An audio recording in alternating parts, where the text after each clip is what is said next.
Assalamualaikum warahmatullahi wabarakatuh. Perkenalkan saya Eli Tirta Fendi, NIM 066. Di sini saya akan menjelaskan materi tentang penanganan psikologis pada ARPK ADD yang mengalami hambatan komunikasi dan atensi. Karena materi ini saling berkesinambungan dan disampaikan oleh dua pemateri, yaitu saya dan Isna Rizky, maka kami rangkum menjadi satu PPT untuk kami jelaskan masing-masing.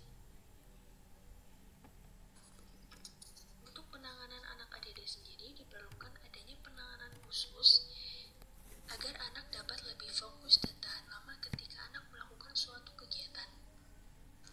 Oleh karena itu, penanganan yang diperlukan merupakan suatu teknik pendekatan pengubahan perilaku atau behavior modification dengan rancangan behaviorisme dan kognitif.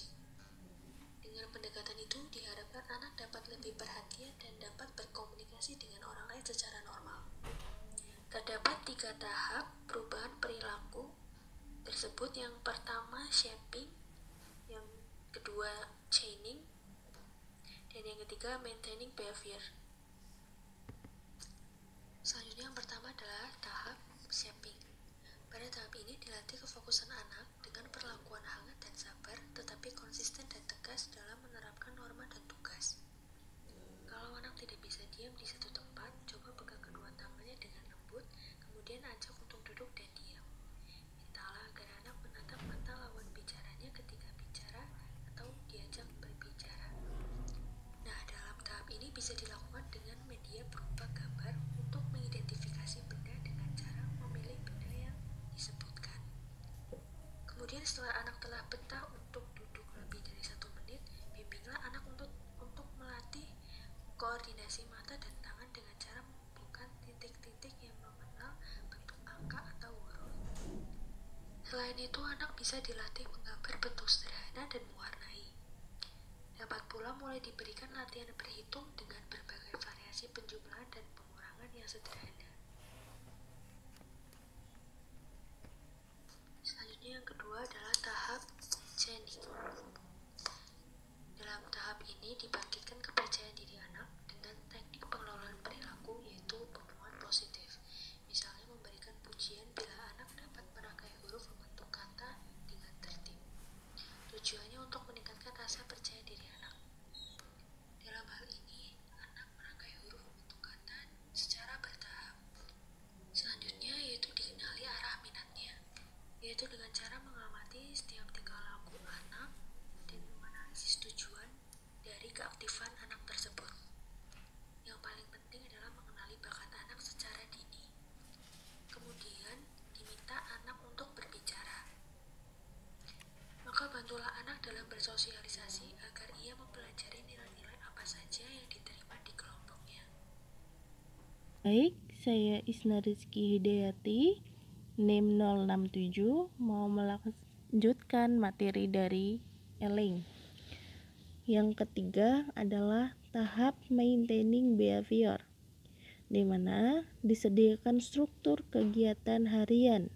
Anak disediakan daftar kegiatan harian yang berjalan dengan teratur menurut jadwal yang ditetapkan dan mengikuti serta melaksanakan kegiatan rutinnya itu. Kegiatan harian ini dilakukan anak dengan tertib, dan apabila setiap kegiatan anak diberikan kata-kata pujian atau kata-kata yang membuat anak merasa dihargai. Anak diberikan waktu untuk bersantai setelah bermain, terutama setelah ia melakukan kegiatan fisik yang kuat dan keras. Periode sebelum tidur ini harus merupakan masa tenang anak dengan cara menghindarkan acara televisi, permainan yang keras, dan jungkir balik.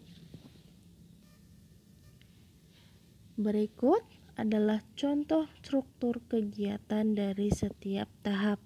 Dari tahap shaping, yang itu memiliki tujuan melatih kefokusan anak, di mana materi dari perkenalan hingga berhitung sederhana.